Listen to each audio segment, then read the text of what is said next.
Comment doubler tes ventes sans avoir plus de trafic?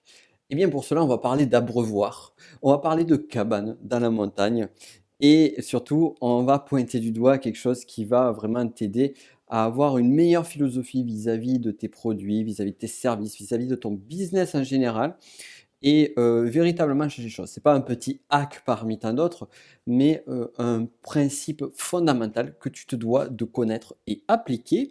Je suis Nico Pen, bienvenue sur le business de la connaissance et où tel des alchimistes, nous allons transformer tes connaissances en or. Et pour cela, donc, comme tu le sais avec mon accent qui vient du sud-ouest de la France, plutôt particulièrement des Pyrénées, eh bien nous allons partir en montagne. Et je vais te raconter une histoire très personnelle d'ailleurs, qui va pouvoir illustrer très simplement cette notion, toutes les stratégies qui sont à mettre en place autour de cette notion de doubler ses ventes sans avoir plus de trafic. Donc, l'histoire se passe dans les Pyrénées, il y a quelques années de ça, lorsque mon père était encore de ce monde et on a toujours une cabane en montagne qui était une ancienne étable où mon grand-père, qui était berger, a donc gardé ses bêtes. Et mon père avait toujours eu ce rêve de pouvoir travailler, de pouvoir remettre à neuf cette étable et en faire quelque chose, en faire un lieu pour la famille. Chose qu'il a fait il y a quelques années de cela.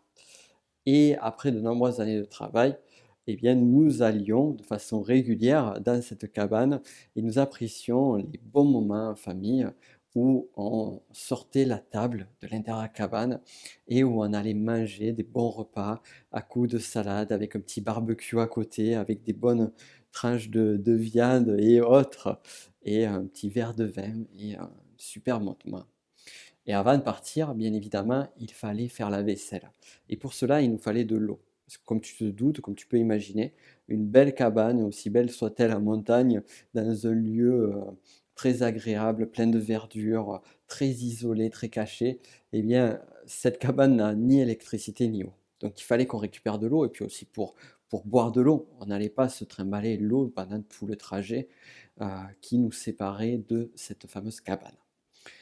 Et pour cela, il y avait un abreuvoir. Il y a toujours un abreuvoir qui est à peu près à 150-200 mètres de la cabane. Et pour récupérer l'eau de cet abreuvoir, qu'est-ce qu'on faisait? Tout simplement, donc il y avait l'arrivée d'eau, on prenait des bouteilles d'eau et on allait jusqu'à l'abreuvoir et on faisait le chemin jusqu'au retour plusieurs fois. C'était des bouteilles d'eau classiques, comme tu peux avoir chez toi, et c'était très fastidieux parce qu'il fallait descendre, puis remonter avec les bouteilles d'eau remplies. Une fois, deux fois, trois fois, quatre fois, cinq fois. On avait à peu près 6 voyages, 6-7 voyages avec ces bouteilles d'eau. Parfois même, on avait certaines de ces bouteilles d'eau qui étaient un petit peu abîmées ou qui étaient tombées et qui fuyaient un petit peu. Donc finalement, on arrivait, le temps de faire le voyage, la bouteille était à moitié remplie. C'était très fastidieux, très pénible. Puis un jour, mon père a décidé d'amener des bidons de 5 litres d'eau. Et là, le bidon a tout changé. Pourquoi? Parce qu'on descendait, on allait chercher, on remplissait le bidon, et même s'il était un petit peu plus lourd, eh bien, on avait réduit les voyages par 3 facilement. Il y avait juste à faire 2 voyages, parfois aller un petit troisième, et on avait toute l'eau nécessaire pour passer une excellente journée. Pourquoi est-ce que je te parle de bidon? Pourquoi est-ce que je te parle d'eau? Pourquoi est-ce que je parle de cabane? Et quel est leur rapport avec comment doubler tes ventes sans avoir plus de trafic? Eh bien, absolument tout. Pourquoi? Eh bien, tout simplement parce que dans cette petite histoire, on a l'arrivée d'eau, on a un flux d'eau. Est-ce qu'à un moment donné, le fait d'avoir plus ou moins d'eau qui sortait et qui était sur cet abreuvoir permettait de simplifier le travail, de récupérer une plus grande quantité d'eau? Absolument pas. Ce qui a changé les choses, c'est le contenant que l'on a utilisé. Les bouteilles à moitié trouées et le bidon. Et sur ton business, c'est exactement la même chose qui se passe. C'est-à-dire que tu peux avoir le même trafic, la même source qui va s'écouler à l'entrée de ton système, quel qu'il soit, que ce soit des vidéos via YouTube, via les réseaux sociaux, que ce soit un blog, que ce soit un site, que ce soit des publicités, que ce soit des conférences, bref, quelle que soit la façon d'acquérir de l'audience, et tu le sais, comme je t'ai pu décrire au travers de différentes stratégies, notamment au travers des 23 stratégies, il y a une multitude de techniques pour acquérir de l'audience et elles sont toutes différentes. Et elles sont toutes différentes et complémentaires. Cependant, au regard de ça, nous, ce qui est intéressant, c'est de voir que finalement, on peut avoir un même débit à l'entrée et on peut changer les choses à la sortie. Et comment on va changer les choses à la sortie? Eh bien, c'est par rapport à tout ce que l'on va mettre en place une fois que la personne découvrira notre contenu. En d'autres termes, le mot-clé, c'est le mot conversion. Et comment faire donc lorsqu'une personne arrive sur ton site ou sur une page de vente ou autre pour convertir beaucoup mieux? Eh bien, il y a mille et une façons de faire. Mais une chose est sûre, c'est que si aujourd'hui ton système c'est juste des bouteilles d'eau trouées, eh bien il faut changer ça. Il faut remplacer ça. Il faut remplacer ça par des bidons et des bidons solides. Alors comment on va faire? Bien, très simple. L'idée, la notion clé de la bouteille d'eau et du bidon, c'est, en d'autres termes, c'est la capacité. Et la capacité, on peut la trouver sur un mot-clé qui s'appelle le panier d'achat. Le panier d'achat, le panier moyenne d'achat, c'est en gros on va dire, la quantité financière que va acheter une personne lorsqu'elle va arriver sur ton site, en moyenne. Quel est le panier moyen d'achat d'une personne? Et ce qui est super intéressant sur le panier moyen d'achat, c'est qu'on peut l'augmenter, on peut le doubler, on peut le tripler, sans avoir plus de clients. Donc c'est pour ça que même ce titre que j'ai donné à ce podcast n'est pas forcément très vendeur, parce qu'on pourrait doubler, je pourrais pu l'appeler comment tripler tes ventes sans avoir plus de trafic. Et tout se situe au travers de ça, entre autres, au travers du panier d'achat. Donc pour connaître ton panier d'achat, c'est très simple. Tu regardes tous tes clients, tu regardes ton chiffre d'affaires, prends ton chiffre d'affaires et tu le divises par le nombre de clients que tu as. Et là, tu as un chiffre simple qui est ton panier d'achat. Tu peux faire plus spécifique encore si tu le souhaites. Tu prends un produit en particulier et on va se focaliser que sur un de tes produits ou services. Tu en prends juste un. Tu regardes le chiffre d'affaires que tu as fait global avec ce produit et tu le divises par le nombre de clients. Et là, tu as ton panier moyen d'achat. Alors peut-être tu vas me dire, en fait c'est très simple, moi j'ai un produit qui a 50 euros et que j'ai 10, 20, 100, 1000 ou 10 000 clients, eh bien mon panier d'achat ça sera toujours le même, ça sera 50 euros. Si tu me dis ça, eh bien, je te répondrai, eh bien, malheureusement pour toi, ce que tu utilises aujourd'hui ce sont des bouteilles trouées et pas des bidons. Et c'est là où il y a des choses à modifier. Initialement, si tu ne fais pas ce calcul-là, tu ne devrais pas savoir quel est ton panier moyen d'achat. Pourquoi? Parce que la clé en termes de conversion, c'est pouvoir permettre d'avoir une gamme différente d'offres, de propositions lorsque la personne arrive sur ta formation. Alors, comment faire? Eh bien, de différentes façons. Tu peux par exemple proposer 3 versions de ton produit. Une version de base, une version avancée et une version VIP. Ça, c'est d'ailleurs la troisième des 23 stratégies que je te recommande, que tu retrouveras juste en description de ce podcast. Maintenant, revenons ici. On a d'autres façons aussi de faire que l'on peut complémenter. On peut par exemple imaginer que la personne arrive sur ton bon de commande, elle voit ton produit et tu proposes un produit complémentaire à ton produit. Quelque chose, le petit plus, la cerise sur le gâteau, qui donnera envie à une grande majorité des personnes de récupérer ton produit et qui en même temps reste optionnel. Rien qu'avec ça, on imagine que ta formation coûte, que ton panier moyen c'est 50 euros, pour reprendre cet exemple-là. Eh bien, tu peux proposer un produit complémentaire à 30 euros, 40 euros, 50 euros, peu importe. Et bien là, du coup, tu as peut-être une personne sur trois qui va le prendre, mais au moins, avec une personne sur trois, tu vas doubler tes ventes. Si tu as ton produit à 50 euros et que tu fais une autre tu fais une offre VIP à 150 euros, et bien là, soit la personne va acheter le produit à 50 euros, soit la personne va acheter le produit à 150 euros. Mais si en plus tu lui proposes un produit complémentaire que l'on appelle techniquement un bump en plus de cela, eh bien la personne peut très bien acheter le produit de base à 50 euros, comme elle peut très bien acheter le premier produit de base plus le bump, le produit complémentaire, ce qui lui fait 100 euros de panier d'achat, ou alors elle peut très bien prendre l'offre VIP à 150 euros sans prendre le produit complémentaire, ou alors elle peut très bien faire le top du top, 150 euros, plus le produit complémentaire à 50 euros, 200 euros. Donc là, on peut très bien passer facilement de quelqu'un qui achète le produit à 50 euros juste à l'entrée à quelqu'un qui arrive à un produit à 200 euros. Et c'est là où, avec un même flux d'eau, eh bien, on arrive à remplir un bidon plutôt que de remplir une pauvre petite bouteille de 1,50 litre. Et tout cela se fait au travers d'un mot-clé, conversion. Garde ceci en tête. Et c'est ça qui va t'aider à doubler, voire tripler tes ventes sans avoir plus de trafic. Alors, je t'ai donné quelques exemples concrets de cela. Je vais t'en donner beaucoup d'autres sur les 23 stratégies, avant de cela, je peux te donner aussi d'autres idées, d'autres techniques pour les conversions. On peut imaginer par exemple que tu arrives à faire un bidon d'eau, mais ton bidon il fuit un peu. Il fuit, qu'est-ce que ça veut dire? Peut-être que ta page de présentation du produit, ta page de vente ou ton bon de commande n'est pas assez bon. Peut-être qu'il y a des erreurs, peut-être que tu as oublié un point fondamental, comme par exemple rajouter des témoignages, rajouter des garanties ou autre chose. Quelque chose qui puisse rassurer, répondre à des objections. Eh bien, si tu le fais, qu'est-ce qui va se passer? Tu vas commencer à colmater ton bidon. Et du coup, lorsque tu feras ton trajet qui va être les 150 mètres avec ton bidon jusqu'à la fameuse grange, la fameuse cabane, eh bien, tu ne perdras pas d'eau, tu ne perdras pas des choses dans l'entrée. En d'autres termes, lorsque des prospects vont arriver sur ta page de vente, eh bien, tu perdras beaucoup moins de clients que si tu n'avais pas omis de répondre à des objections. Et des objections qui parfois sont des objections simples, qui sont évidentes pour toi et auxquelles ton produit répond, mais tu oublies de le dire. Et comme tu oublies de le dire, eh bien, ça te fait perdre des ventes.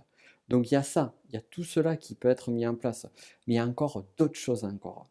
Voilà, je vais t'en donner d'autres. Je t'en donne plein là et je t'expliquerai sur les 23 stratégies comment les mettre en place. Allez, on en fait une petite dernière, comme ça tu vas voir que les possibilités sont juste infinies pour augmenter ton chiffre d'affaires sans forcément avoir plus de clients, parce que le trafic, l'audience, c'est quand même ce qu'il y a de plus pénible à récupérer. On est d'accord, toi et moi, là-dessus. Un dernier point. Un dernier point très très très sympa, c'est donc tu as une personne qui a acheté ton produit, qui est client chez toi, quel que soit le produit, quelle que soit l'offre. Cette personne, elle suit ta formation, elle suit ton contenu, elle est contente de ce que tu offres. Qu'est-ce qui se passe après? Qu'est-ce qui se passe après? Mais justement, je te pose la question. Qu'est-ce qui se passe après? Eh bien, la réponse est est-ce que tu vas lui proposer autre chose derrière? Est-ce que tu vas l'aider à aller encore plus loin? Si oui, comment? Moi, je me rappelle de l'époque où je donnais des formations en PNL en présentiel. Et je me rappelle toujours du dernier jour, de la dernière heure de formation. Au moment où on est à la fin et où je remercie les participants d'être venus, où je résume tout ce qu'ils ont vu pendant la formation, donc ça c'est plus sur la partie pédagogie, et bien souvent je leur dis, voilà, vous avez fait le base PNL, maintenant vous avez le technicien PNL. Et il y a des personnes qui disent, ah c'est dommage, j'aimerais pouvoir continuer. Et c'est là que lorsque je dis vous avez le technicien PNL, eh bien un sourire arrive sur leur visage, une envie d'aller encore plus loin, de découvrir d'autres choses, de continuer, d'avancer. Et ce qui est marrant, c'est sur la PNL, donc il y avait le base, sur le cursus classique, base, technicien, praticien, maître praticien. Et je me rappelle que même sur le praticien PNL, sur le dernier jour, donc imagine, le praticien PNL, ça correspond à, donc on a base tech prat, ça fait à peu près 19 à 21 jours, maître prat 21 jours supplémentaires, donc on a 42 jours de formation. Donc qui peuvent être répartis sur 1 an, 2 ans, 3 ans, peu importe, on s'en fout. C'est un peu pour te donner l'idée. Donc 42 jours de formation, mais je peux te garantir que des personnes qui arrivent au 42e jour de la formation peuvent en demander encore derrière. Et là, qu'est-ce que tu fais? Les personnes ont envie, te demandent plus, et tu ne leur offres rien. Et ça, donc, c'est de ton devoir aussi de pouvoir apporter des choses complémentaires. Tu vois, par exemple, ma formation technicien Ennéagramme, je propose une formation complémentaire qui est le master Ennéagramme. Et tous mes élèves qui ont adoré le technicien Ennéagramme, qui ont été les élèves les plus sérieux du Tech Ennéagramme, ils ont continué sur le master Ennéagramme. Alors, certains ne l'ont pas fait de suite, par manque de moyens ou autre, mais à un moment donné, ils l'ont fait. Je me rappelle des personnes qui m'ont fait la promesse, qui me disaient, bon ben Nico, le master ça m'intéresse, mais je ne peux pas aujourd'hui, par contre l'année prochaine, je le prendrai, ça c'est sûr. Et l'année d'après, la personne prenait le master Ennéagramme. Donc c'est là aussi où tu peux encore démultiplier tes ventes, doubler, tripler tes ventes. Et j'insiste encore là-dessus, sans avoir plus de trafic. En gros, c'est tu changes les méthodes, tu simplifies les choses, tu crées au lieu d'avoir nos fameuses bouteilles d'eau de 1,5 litre qui sont trouées, on va créer des bidons, on va mettre en place. Et puis on pourrait même aller plus loin pour la petite histoire du chemin en montagne. On aurait pu imaginer que, eh bien, de l'arrivée d'eau, mettre en place un tuyau qui permette d'économiser 100 mètres de plus, peut-être, ou d'arriver directement jusqu'à la cabane. Tu vois, en fait, tout ça pour te dire que en réfléchissant un petit peu, en innovant et en ayant les bonnes techniques, les bonnes méthodologies, les bons outils, eh bien, on peut, avec un même débit, un même flux en entrée, un même flux d'eau, un même flux de trafic, un même flux de personnes intéressées, de prospects sur un site, une page de vente, peu importe le lieu ou le média, eh bien, avec un même flux en entrée, on peut arriver à maximiser, mais de façon à la puissance 2, puissance 3, voire puissance 10, le, le résultat en arrivée. En d'autres termes, ton fameux panier moyen. Ne pas te retrouver avec en moyenne 50 euros par client, mais peut-être 100, 150 euros par client, voire plus. Et pour pouvoir, et tout en apportant quelque chose qui soit euh, selon les demandes de celles et ceux qui souhaitent te suivre. Alors comment faire? Eh bien maintenant c'est très simple. Si tu ne les as pas encore suivis, je t'invite vivement à regarder la description de ce podcast. Tu trouveras donc un lien vers les 23 stratégies décryptées où je te donne les stratégies qui vont te permettre de faire cela, qui vont te permettre de doubler, voire tripler tes ventes sans avoir plus de trafic, mais aussi, ou plutôt et aussi, d'autres stratégies qui seront des stratégies d'acquisition, qui celles-ci te permettront de doubler ton trafic par exemple. Et ça va être intéressant parce que si tu travailles sur la partie conversion, eh bien tu peux multiplier aujourd'hui, si tu changes quelques bonnes choses sur ton approche, tu peux doubler ton chiffre d'affaires. Garde ça en tête, garde vraiment ceci en tête, sans avoir un sans augmenter ne serait-ce que de 5% ou de 1% de plus ton trafic, aujourd'hui, tu peux augmenter, tu peux multiplier par 2 ton chiffre d'affaires. C'est sûr. Et pour cela, tout se trouve dans la conversion. Ça, je vais t'apprendre. Je vais t'apprendre ces techniques-là sur les 23 stratégies. Et en plus de ça, une fois que tu as augmenté ça, tu peux aussi travailler sur les stratégies d'acquisition. Et là, ben, imagine, tu doubles ton chiffre d'affaires rien qu'en modifiant les choses sur ton flux d'entrée. Et en plus de ça, tu arrives à multiplier par 2 ou même, allez, on va être un petit peu plus modeste. Tu arrives à multiplier par 1,5 ton trafic en entrée. Eh bien, là, ton chiffre d'affaires, tu peux l'augmenter par 3, ne serait-ce qu'en faisant ça. Et tu peux aller beaucoup plus loin. Si tu fais d'autres flux d'entrée, tu peux facilement doubler ton trafic. Et la conversion, tu vas encore l'augmenter. Tu peux proposer des choses en plus. Bref, tu peux t'amuser beaucoup. Et tout cela, on va le voir au travers des 23 stratégies dont certaines tu dois absolument, surtout si tu fais de la formation en ligne, il est fondamental que tu les connaisses, que tu les comprennes et que tu les appliques dans le bon sens. Et tu vas trouver tous les choix qu'il te faut juste en dessous. Dans tous les cas, nous, on se retrouve sur un autre podcast pour d'autres histoires. N'hésite pas à me mettre un 5 étoiles sur iTunes ou sur ta plateforme de podcast préférée si tu as aimé ce podcast. Et puis, de toute façon, on avance ensemble.